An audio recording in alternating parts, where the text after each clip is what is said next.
Hi friends, welcome back our YouTube channel. ഇപ്പോൾ സമയം 10:53, ഏകദേശം 11 മണിയോടടുത്തു. നമ്മുടെയൊക്കെ ലൈഫിൽ നമ്മൾ ഏറ്റവും കൂടുതൽ പറയുന്ന ഒന്നാണ് ടൈമില്ല എന്നത്, അല്ലേ? പക്ഷേ എല്ലാവരും ഉറങ്ങുന്ന ഈ നിശബ്ദതയിലാണ് കേട്ടോ എൻ്റെ പോരാട്ടം തുടങ്ങുന്നത്. എൻ്റെ ഈ 7 മാസം പ്രായമുള്ള കുഞ്ഞാണ് എൻ്റെ ഏറ്റവും വലിയ മോട്ടിവേഷൻ. കൈക്കുഞ്ഞായിട്ട് പഠിക്കുക എന്നുള്ളത് സത്യം പറഞ്ഞാൽ ഒരു ബിഗ് ചലഞ്ചാണ്. ഇടയ്ക്ക് കുഞ്ഞുണരും, ഇടയ്ക്ക് കരയും. അപ്പോൾ പഠനം പാതി വഴിയിലിട്ടിട്ട് പോകേണ്ടി വരും കേട്ടോ. പലപ്പോഴും സ്ട്രിക്റ്റ് ആയിട്ടുള്ള ഒരു ടൈം ടേബിൾ ഫോളോ ചെയ്യുക എന്നുള്ളത് എന്നെ സംബന്ധിച്ച് പോസിബിൾ അല്ല. എങ്കിലും കിട്ടുന്ന ഓരോ മിനിറ്റും ഞാൻ വാല്യൂ ചെയ്യാറുണ്ട്. പലരും എന്നോട് ചോദിക്കാറുണ്ട്, ഇത്രയും സ്ട്രെസ് എടുത്ത് ഇപ്പോൾ എന്തിനാ ഇത് പഠിക്കുന്നത്, ഇത് വേണോ? അവർക്കുള്ള എൻ്റെ മറുപടിയാണ്, എൻ്റെ കുഞ്ഞിന് മികച്ചൊരു ഫ്യൂച്ചർ നൽകാൻ എനിക്ക് കിട്ടിയ ഏറ്റവും വലിയ ഓപ്പർച്യൂണിറ്റിയാണ് ഈ PSC. നമ്മുടെ ഡ്രീംസ് നമ്മൾ തന്നെ നേടിയെടുക്കണം. സാഹചര്യങ്ങൾ അനുകൂലമല്ല എന്ന് പറഞ്ഞ് ഗീവപ്പ് ചെയ്യാൻ വളരെ എളുപ്പമാണ്. പക്ഷേ ആ പ്രതിസന്ധികളെ ഫൈറ്റ് ചെയ്ത് ജയിക്കുന്നതിൽ ഒരു ത്രില്ലില്ലേ?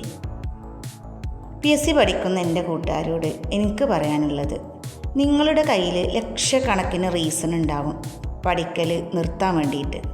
പക്ഷേ പഠിക്കാൻ ഒരൊറ്റ സ്ട്രോങ് റീസൺ മതി. അത് നിങ്ങളുടെ കുടുംബമാകാം, അല്ലെങ്കിൽ നിങ്ങളുടെ തന്നെ ഒരു ഐഡൻറ്റിറ്റി ആകാം.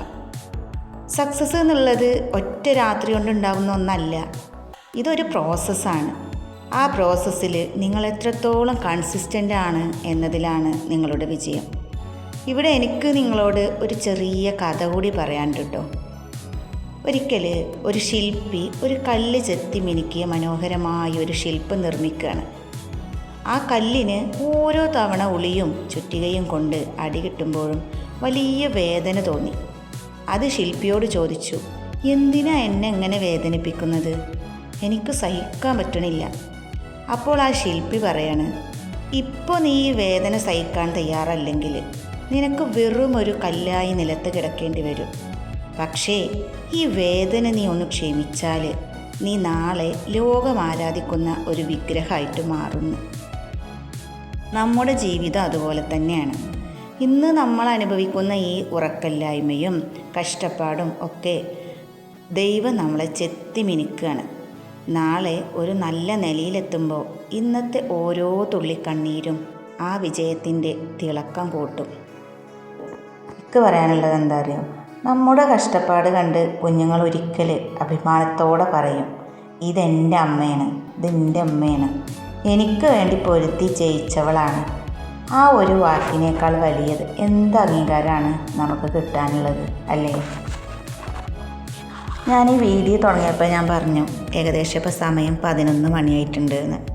അപ്പോൾ പകലുറങ്ങുക, രാത്രിക്ക് കളിക്കുക എന്നുള്ളതാണ് ഇവളുടെ ഒരു ഹോബി. അപ്പോൾ ഞാൻ കമ്പൈൻ സ്റ്റഡി നടത്താൻ വേണ്ടിയിട്ട് ഫ്രണ്ട്സിനെ വിളിച്ചാലും എനിക്ക് കൂടുതൽ പഠിപ്പിച്ചു കൊടുക്കാനോ അല്ലെങ്കിൽ ക്ലാസ് എടുക്കാനോ വളരെ ബുദ്ധിമുട്ടാണ്. കാരണം ഇവൾ എൻ്റെ കയ്യിൽ ഇങ്ങനെ കടന്ന് കളിക്കുമായിരിക്കും. അവൾക്ക് ബുക്ക് വേണം, ഫോൺ വേണം, പേന വേണം. പിന്നെ അവളുടെ പ്രത്യേക ഒരു ഹോബി എന്ന് വെച്ചാൽ നമ്മൾ അവളോട് സംസാരിച്ചുകൊണ്ടിരിക്കണം.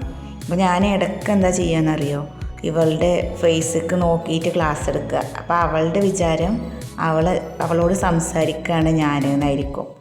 അപ്പോൾ അതിങ്ങനെ കേട്ടിട്ട് അവൾ എന്നോട് ഇങ്ങനെ ചിരിക്കും കേട്ടോ. അത് അവൾക്ക് ഭയങ്കര ഇഷ്ടമാണ്.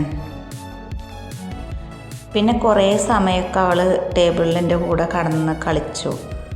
പിന്നെ അവൾക്ക് ദേഷ്യം വന്ന് കരയാൻ തുടങ്ങി. അപ്പോൾ ഞാൻ എന്ത് ചെയ്തു, വലിയ മക്കൾ ഉറങ്ങിയിട്ടുണ്ടായിരുന്നില്ല. അവന് പൊതുപരീക്ഷയാണ്, അപ്പോൾ പഠിക്കാനുണ്ടായിരുന്നു. പിന്നെ അവർ കടന്നിട്ടുണ്ടായിരുന്നില്ല. അപ്പോൾ കുട്ടീനെ എടുത്തിട്ട് ഓല് പോയിട്ടാണ് ഞാൻ ബാക്കിയൊന്ന് സീരിയസ് ആയിട്ട് പെട്ടെന്ന് കുറച്ച് കാര്യങ്ങൾ നോക്കിയത്. അതിന് ശേഷം പിന്നെ എന്ത് ചെയ്തു, അവൾ കുറച്ച് കഴിഞ്ഞപ്പോൾ എൻ്റെ അടുത്തേക്ക് തന്നെ തിരിച്ചു കൊണ്ടുവന്ന് തന്നു. ഓടെല്ലാം കളിയും കഴിഞ്ഞു. മറ്റൊരു 2 പേരും 2 ഏട്ടന്മാരാണ് കേട്ടോ അവൾക്കുള്ളത്. അപ്പോൾ ഓല് കുട്ടീനെ നോക്കാൻ ഭയങ്കര ഇഷ്ടമാണ് ഓൾക്ക് കുട്ടീനെ നോക്കാൻ. പക്ഷെ അതിൻ്റെ ഇടയിൽ സ്നേഹിച്ച് കൊല്ലുക എന്ന് പറഞ്ഞ പോലെയുള്ള കാര്യങ്ങളൊക്കെ അവർ ചെയ്യും. അപ്പോൾ കുട്ടി ഇങ്ങനെ കരയും. കുട്ടിക്ക് വേദനിക്കുകയാണോ കുട്ടിക്ക് ഇഷ്ടപ്പെടാതെയാണോ എന്നറിയില്ല. വയറിലിങ്ങനെ കയറ്റിയിരുത്തുക, ക്ലിപ്പെടുത്തുക, അങ്ങനത്തെ കാര്യങ്ങളൊക്കെ അവർ ചെയ്യും കേട്ടോ. അപ്പോൾ ഇടയിൽ കരഞ്ഞപ്പോൾ ഞാൻ തിരിച്ചു കൊണ്ടുവന്നു. പിന്നെ എൻ്റെ കൂടെ ഇരുത്തിയതാണ് കുഴപ്പം.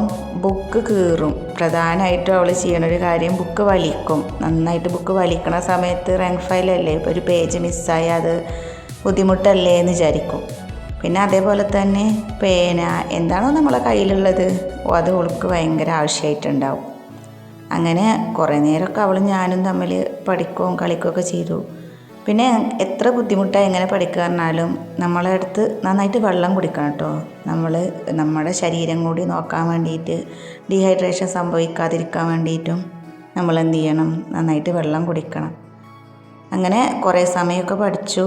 പിന്നെ അതിന് ശേഷം എന്ത് ചെയ്തു, ഓളായിട്ട് ഒത്തു പോകാൻ പറ്റണില്ല എന്ന് കണ്ട സമയത്ത് ഞാനൊക്കെ നിർത്തി എടുത്തു വെച്ചു. അങ്ങനെ ഉറങ്ങാൻ പോയി. സോ ഫ്രണ്ട്സ്, സാഹചര്യങ്ങളെ കുറ്റം പറയാതെ ഉള്ള സമയം മാക്സിമം യൂട്ടിലൈസ് ചെയ്യുക. നമ്മളെക്കൊണ്ട് പറ്റും.